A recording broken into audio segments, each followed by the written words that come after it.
Capítulo 19. Vitória tentava correr escadaria abaixo, mas era impossível no meio da escuridão, mesmo com uma das mãos apoiadas contra a parede. Entretanto, foi tão veloz quanto o lugar e suas pernas amortecidas há semanas permitiam. A respiração logo ficou ofegante, e ela diminuiu um pouco o ritmo. Não queria despencar a escada abaixo e ser carregada de volta ao hospital, ainda mais com uma perna quebrada. Quando chegou à entrada do túnel, de fato, a porta gradeada estava entreaberta. Entendeu que a tranca havia sido destravada. Sem parar para pensar, Vitória saiu como um bólido pela porta, e uma rajada de vento gelado atingiu-a em cheio, como se estivesse em um convés no meio do oceano. O vento dentro do túnel era uma brisinha perto daquilo. Vitória olhou para cima e viu as nuvens escuras que viajavam rápidas, carregadas de chuva, impulsionadas pela ventania. Havia apenas um fiapo de lua minguante, a maior parte do tempo escondida pelas nuvens. Portanto, estava escuro o bastante para mantê-la oculta, mesmo com o casaco vermelho berrante e aquelas botas inimagináveis. A menina não achou que correr na direção da estrada seria seguro, de modo que subiu a coluna de volta em parte, contornando-a para o lado mais ermo, embrenhando-se na mata ao redor de Waverly Hills Sanatorium. Derrapou nos pedregulhos e quase caiu 2 vezes. Vitória segurava-se em galhos e rezava. Tudo o que desejava era ir embora para longe, muito longe dali. De vez em quando, olhava para trás, verificando a silhueta do sanatório que despontava acima das árvores e que ia ficando cada vez mais distante, oculta no passado. Waverly Hills seria como se jamais houvesse existido, apenas a névoa de um pesadelo que se dissolvia entre os pinheiros e as árvores nuas sem folhas. Vitória ofegava, mas continuava, ora correndo, ora caminhando, apressada em meio à mata. De vez em quando o vento cortava suas orelhas, porque a cabeleira que poderia aquecê-las voava em todas as direções. O coração tinha se transformado em um martelo e suas têmporas eram uma bigorna. Os pulmões queimavam contra agulhas no esforço da pressa. Pensou que fosse vomitar, então diminuiu um pouco o ritmo. Apoiou-se em uma árvore e respirou sofregamente, inalando o ar gelado da noite.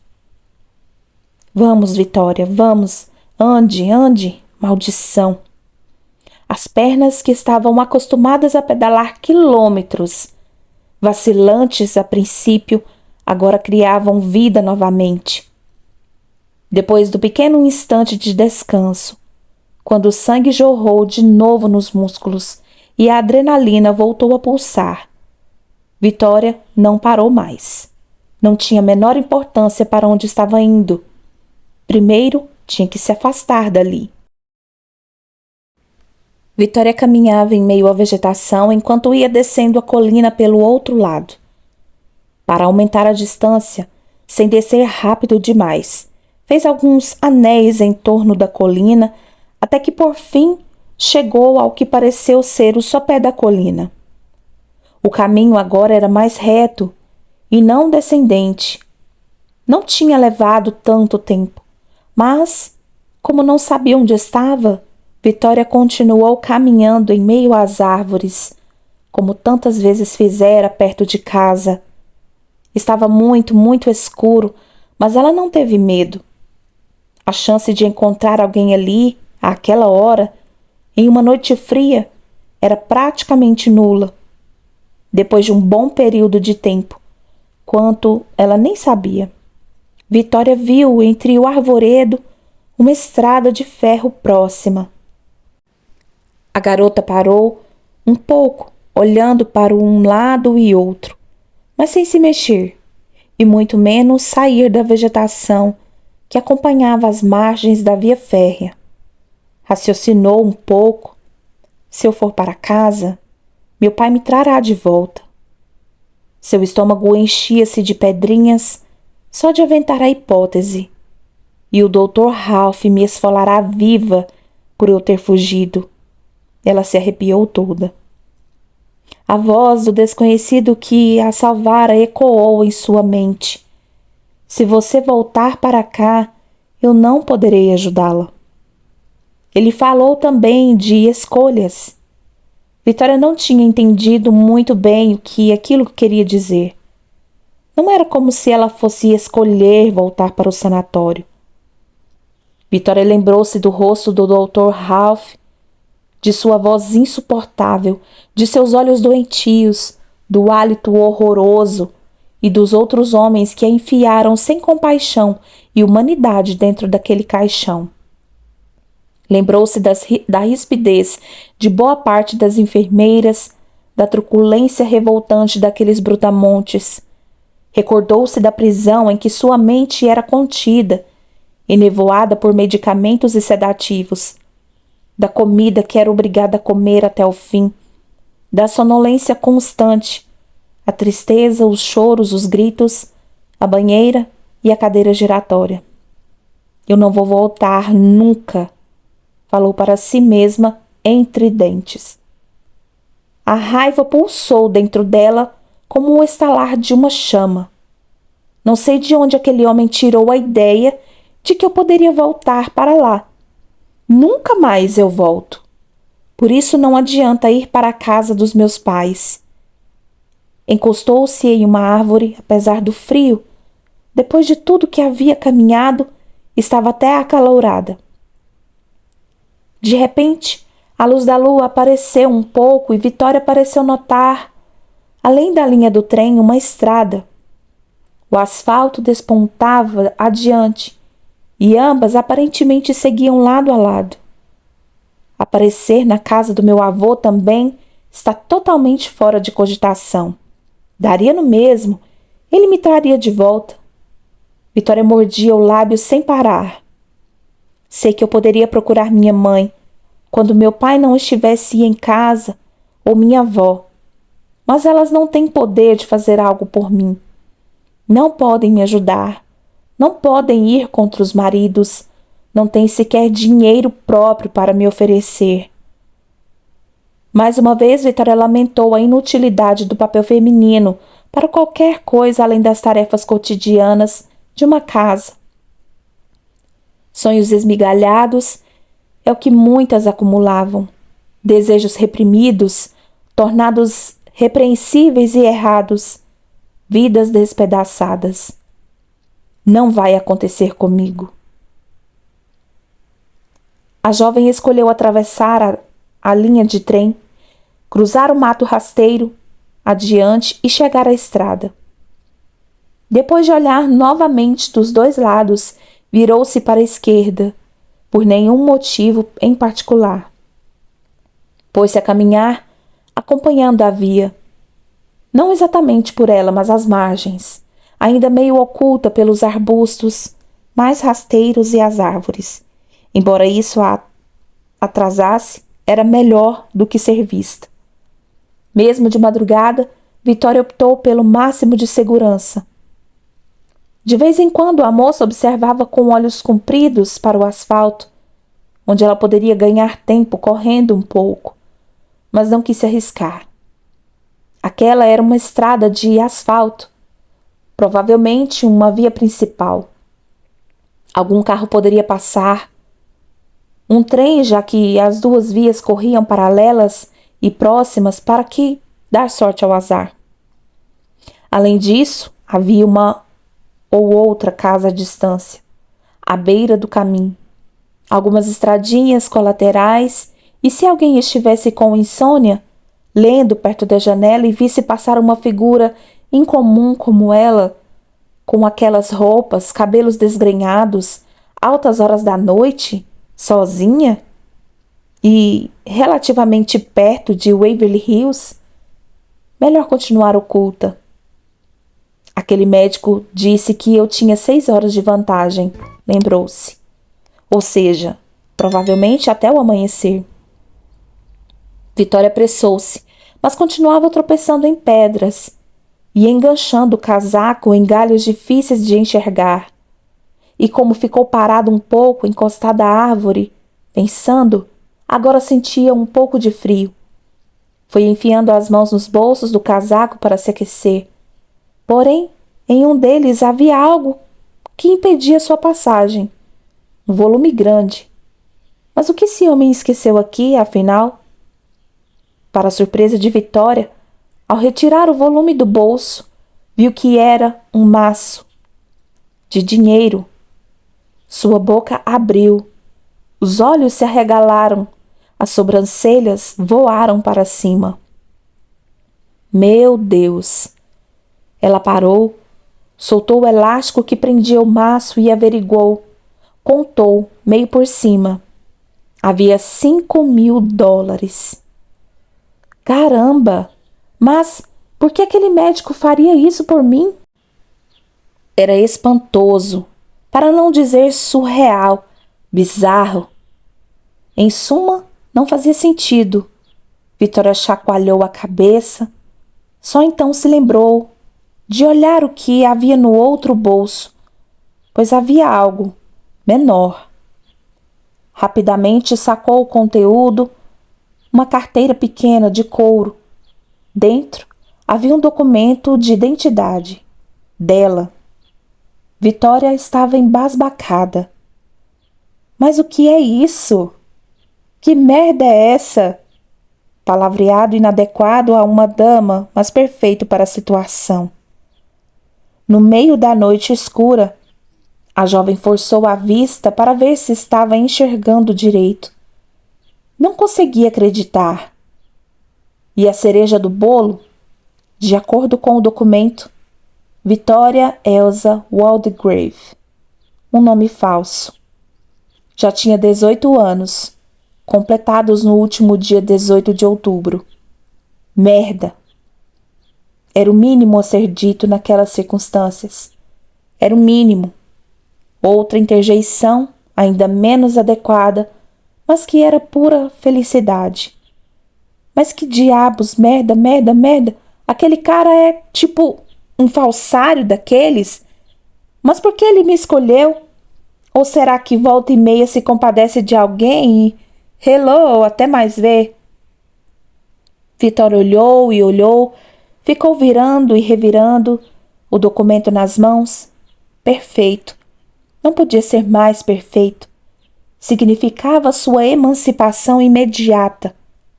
Poderia ir para qualquer lugar. O único ponto negativo era sua foto. Ah, medonha! Assombrou-se a garota. Não saí nada bem. Aliás, nem sei de onde saiu essa foto. Não me recordo de tê-la tirado. Vitória estava meio descabelada, com os olhos perdidos, nem um mísero sorriso, ao contrário do que sempre fazia ao posar para fotos. Ah, já sei. Dado o bom gosto do meu salvador, acho que ele tirou essa foto lá no sanatório mesmo e achou que serviria. Good Lord. Mas quando terá sido? Pela minha cara, eu estava mais para caminhando nas nuvens do que com os pés na terra. Um arrepio de desespero sacudiu seu corpo. Não tanto pelo fato de não conseguir se lembrar. Quer dizer, isso também. Mas se essa havia sido a melhor aparência que Vitória tinha apresentado naquele maldito hospital, era bom que não houvesse espelhos para mostrar os dias piores. Um bilhete acompanhava o documento. Apenas 2 frases.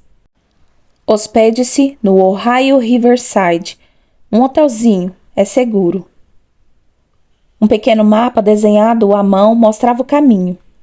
Não parecia tão perto, mas aparentemente Vitória estava indo na direção certa. O mapa mostrava o sanatório do lado direito do papel, um conjunto de quadradinhos e retângulos bem pequenos e uma linha bem longa ao lado esquerdo, passando perto do sanatório, pegando toda extensão do papel.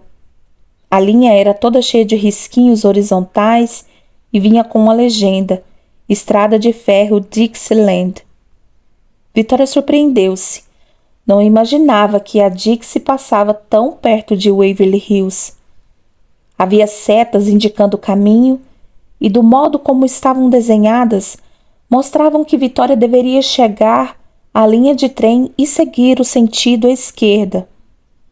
Pelos pontos cardeais colocados nos cantos do mapa, era a direção sul e, adivinhe, a linha de trem era ladeada por uma outra longa linha, desta vez sem risquinhos e com legenda Dixie Highway. Por um milagre, depois de perambular tanto, Vitória estava no rumo certo. Uma linha de trem e uma estrada lado a lado. E ela já estava seguindo para o sul, por pura sorte. Havia apenas mais 2 indicações no mapa. A primeira mostrava que do sanatório até o ponto perto de Ohio, ao qual Vitória deveria chegar, eram quase 7,80 milhas. Poderia ser um pouco mais, um pouco menos, porque Vitória havia caminhado a esmo, por dentro do mato, por um bom tempo. Por fim, um quadradinho assinalava o local da pousada, com o endereço e pequenos riscos mostrando as travessas a serem seguidas. Era fácil. Mesmo que errasse as travessas, o hotel ficava muito perto do rio. Vitória não tinha ideia da hora, mas caminhou com um ânimo dobrado, triplicado. Tinha um alvo, um lugar onde se abrigar e meios para se manter, sem a ajuda de ninguém, ao menos por enquanto. Vitória gostou da fachada do Ohio Riverside, logo de cara. Era de pedra com janelas enfileiradas e telhado tipo chalé. Ela cruzou os últimos metros da alameda de pedrinhas brancas até a porta principal. Havia luz no andar inferior, uma luminosidade suave e aconchegante. A moça empurrou a porta de madeira e entrou no saguão do hotel, que milagrosamente estava aberto, àquela hora, e tinha um atendente no balcão. Talvez estivesse quase amanhecendo? Ainda não dava para saber. Boa noite, foi o cumprimento do homem, um senhor de uns 60 anos, que procurou disfarçar a surpresa de ver uma garota tão jovem aparecer sozinha no meio da noite. E uma garota descabelada, com botas sujas, de casaco vermelho. Se ele visse que usava uma camisola por baixo daquele capote... Boa noite, respondeu Vitória. Apoiou as mãos no balcão. Vocês têm um quarto? Fez reserva, senhorita? Não, Vitória mordeu o lábio. O homem sorriu, mostrando dentes ótimos e olhos joviais. Eu pergunto por mero protocolo, minha jovem. É claro que temos quartos. Ele abriu um livro grande de capa de couro vermelho e pôs-se a anotar alguma coisa. Vitória aproveitou para olhar em volta. Chão de tábuas largas de madeira, um tapete com desenhos geométricos coloridos, sob um conjunto de cadeiras e poltronas cheias de almofadas, perto de uma lareira enorme de pedra. Havia cortininhas amarelas de algodão nas janelas, 2 ou 3 vasos com flores numa mesinha com revistas, abajures. O fogo crepitava suave, mas era só para dar um charme. O verdadeiro calor vinha dos aquecedores a óleo. Pode me fornecer o seu documento, senhorita? Vitória inspirou fundo e o estendeu na direção do homem. Ficou tensa enquanto ele examinavam e olhava para ela. Vitória deu um sorriso amarelo, esforçando-se ao máximo para parecer normal. Será que ele está desconfiando de alguma coisa ou só me achando ridícula nessa roupa? Pois bem, senhorita Waldegrave, assine aqui. Vitória pegou a caneta, tentando não deixá-lo notar o tremor em suas mãos. Está frio, não? Ela comentou. Muito. Ele deu a volta no balcão. Vamos então pegar a sua bagagem? Veio com seu carro ou de táxi? Não escutei nada, acho que estava distraído. Não, Vitória quase gritou, deu um passo para colocar-se na frente do homem. Por favor, é que... O senhor não precisa sair nesse vento todo, sabe? Porque ela tentou encontrar um argumento extremamente bom. Quer dizer, eu vim de táxi, sim, mas me esqueci da bagagem. O homem arregalou os olhos. Meu Deus, a senhorita esqueceu aonde? No trem. Talvez possamos mandar buscá-la de manhã. Ele foi voltando para trás do balcão. Diga-me o horário e o número do seu bilhete. Deixe-me anotar. Veio pela Dixie? Vitória foi falando o que lhe veio à cabeça. Não precisa. Na verdade, é que meu primo estava me acompanhando, mas eu acabei descendo e me esqueci de pegar a bagagem. Veja só a minha cabeça. Ela deu uma risadinha. Ele ia seguir adiante, visitar a mãe, minha tia, depois de dar uma passada na Universidade de Louisville, e eu estava na casa de uma amiga e acabamos chamando outras amigas. O senhor pode imaginar, não é? Mulheres sempre têm muito o que conversar. Quando vi, Vitória pôs as mãos na cintura, tentando parecer relaxada. A hora já estava adiantada, realmente. Vitória achou melhor não dizer mais nada. Não tinha ideia se o que falava estava realmente fazendo algum sentido. O homem ficou olhando para ela enquanto a sentia com a cabeça. Estaria achando-a muito confusa ou meio louca? Enfim, Vitória enfiou a mão nos bolsos, já que não sabia o que fazer com elas. Amanhã meu primo trará a minha bagagem. Já nos falamos por telefone. Ah, que bom. Mais uma vez o homem pareceu olhar para a moça como se a achasse muito peculiar. Estou parecendo louca, meu Deus, Vitória suspirou irritada. Não estava preparada para perguntas. Com a idade, senhorita, vamos precisando cada vez menos de horas de sono. E como sempre há muito o que fazer e organizar por aqui. Eu gosto de acordar muito cedo, mas acho que não é o seu caso e precisará descansar muito amanhã. Vitória balançou a cabeça. Por que ele falava tanto? Sem dúvida era o dono do hotel e queria tratar bem os hóspedes, mesmo àquela hora. Sendo assim, qual seria o nome do seu primo? Vou anotar aqui no caso de ele chegar cedo. Assim não precisaremos incomodar a senhorita. Foi a vez de ele dar uma risadinha. Vitória ficou com a cara imóvel, olhando fixamente para o rosto do senhor, processando. Ele a olhava de volta com um sorriso gentil, a caneta na mão. Robert, disse de repente. Robert Waldegrave. Muito bem, primo Robert Waldegrave. Perfeito. Devidamente anotado aqui. E como será a forma de pagamento, senhorita? Dinheiro. Recebemos antecipadamente. E falou o valor do pernoite. É claro. Vitória foi enfiando a mão no bolso, onde estava o dinheiro. O senhor poderia me arrumar um copo com água? Enquanto o senhor virava-se para pegar água de uma jarra colocada sobre uma mesa perto da parede dos fundos, Vitória rapidamente sacou o dinheiro sem dar mostra da quantia que carregava. A princípio vou ficar 2 noites. Até lá já teria decidido o que fazer. Enquanto bebia água sofregamente, o homem anotou o pagamento no livro e pegou um chaveiro. Um relógio pequeno pendurado na parede marcava 5:10 da manhã. Pois muito bem, meu nome é Maxwell. A seu dispor. Acompanhe-me, senhorita Vitória. Posso beber mais um copo? É claro. Se achou estranho, o homem procurou não dar mostras. Terminado o segundo copo, Maxwell falou de novo, amistosamente. Acompanhe-me, senhorita Vitória. Finalmente. Subiram um lance de escadas e caminharam até o final do corredor, onde Maxwell parou diante da penúltima porta e enfiou a chave na fechadura. O quarto era simples, mas confortável. As paredes tinham um tom verde claro, o piso de cerâmica formava um mosaico, havia uma cômoda antiga de madeira, uma poltrona com estofamento azul escuro e a cama, coberta por uma colcha de retalhos alegre e descontraída, com travesseiros e almofadas verdes. Havia um aquecedor sob a janela que Maxwell adiantou-se para ligar. Vitória deu-lhe a gorjeta quase sem olhar para o homem, completamente extasiada pela pura perspectiva de dormir naquele quarto. Boa noite, senhorita. O café da manhã é servido das 7 às 9h30. Mas para a senhorita, dada a hora avançada da sua chegada, podemos servir mais tarde.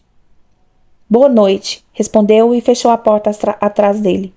O quarto tinha um leve aroma floral, talvez algum perfume para ambientes. E tudo parecia imaculadamente limpo, melhor impossível. Vitória acendeu o abajur ao lado da cama e apagou a luz principal. Então foi direto para o banheiro, pequeno, antigo, com peças de louça branca e toalhas brancas apoiadas em um suporte de ferro. Meu Deus, um banheiro só para mim. Ela ligou o chuveiro imediatamente. Logo o vapor começou a inundar o recinto. De volta ao quarto, pendurou com cuidado o casaco vermelho, retirou as botas dos pés. Não fosse aquela forração, seus pés estariam com bolhas depois do longo caminho. Por fim, Vitória puxou a camisola pela cabeça e ficou pensando no que fazer com ela. Não queria nem mandar lavar. O cheiro do sanatório jamais sairia do tecido. Nem ela jamais colocaria de novo aquela peça no corpo. Não era seguro simplesmente jogar no cesto de lixo. Teria que descartar aquilo na rua no dia seguinte. A jovem abriu a cômoda e encontrou mais um cobertor, embalado em um plástico de lavanderia. Enfiou a camisola dentro do saco plástico e deu um nó apertado. Deixou atrás da poltrona. Não queria nem ver o embrulho. Aquilo era parte do passado. Nunca mais na minha vida eu volto para aquele lugar. Então voltou para o banheiro, pegou o kit de higiene que havia sobre a pia e enfiou-se no chuveiro. O jato de água era forte, bem quente. Vitória deixou escorrer a água pelo rosto, pelos cabelos. Aquilo era bom. Tão bom que ela deu um soluço, rompido de dentro da garganta, e então não conseguiu mais se segurar. Apoiou as mãos na parede do boxe, e enquanto a água batia no pescoço, suas muitas lágrimas foram varridas pela correnteza da água quente. Depois de um tempo, sentia-se melhor. Só então notou como seu corpo estava tão machucado. Além dos eternos ferimentos nos pulsos, havia hematomas nos braços, nas pernas, até nas costas. Vitória os viu ao olhar-se no espelho.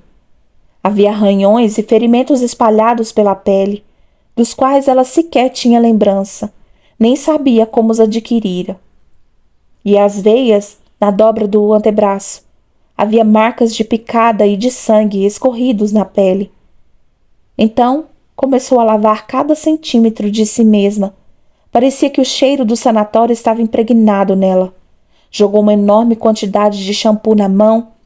Era cheiroso, um toque de mel e oriza.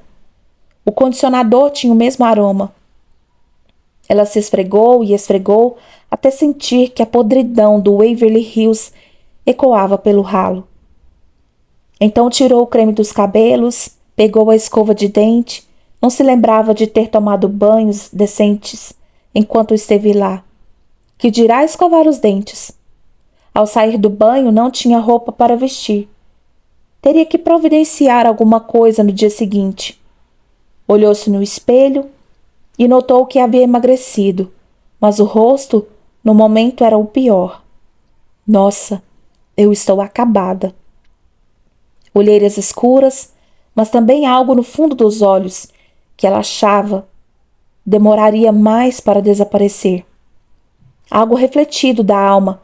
Estava tão exausta agora que mal conseguiu erguer um pequeno secador para tirar, pelo menos, a umidade dos cabelos. Após o frenesi de limpeza, o efeito do calor e do bem-estar derramava-se sobre ela, pesando nos olhos, no corpo. Vitória arrastou-se literalmente e jogou-se na cama. Cobriu até as orelhas. O quarto todo cheirava a banho. O corpo estava em frangalhos inclusive pela longa caminhada. Porém, a mente ainda estava alerta. Vitória olhou pela janela ao lado da cama. Havia deixado as cortinas entreabertas e notou que uma garoa forte caía lá fora.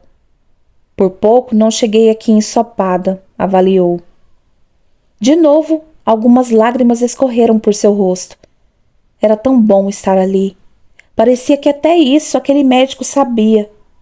Quanto tempo a jovem levaria para chegar à pousada? Parecia quase cronometrado. Ela sorriu. Quem seria aquele homem?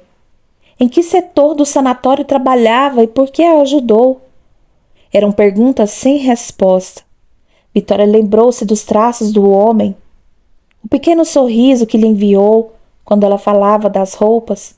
Era um homem um pouco estranho também, é verdade, com aquele cabelo tão claro, branco prateado e comprido, mas também muito bonito, forte, e tinha um olhar tão bom, mas triste.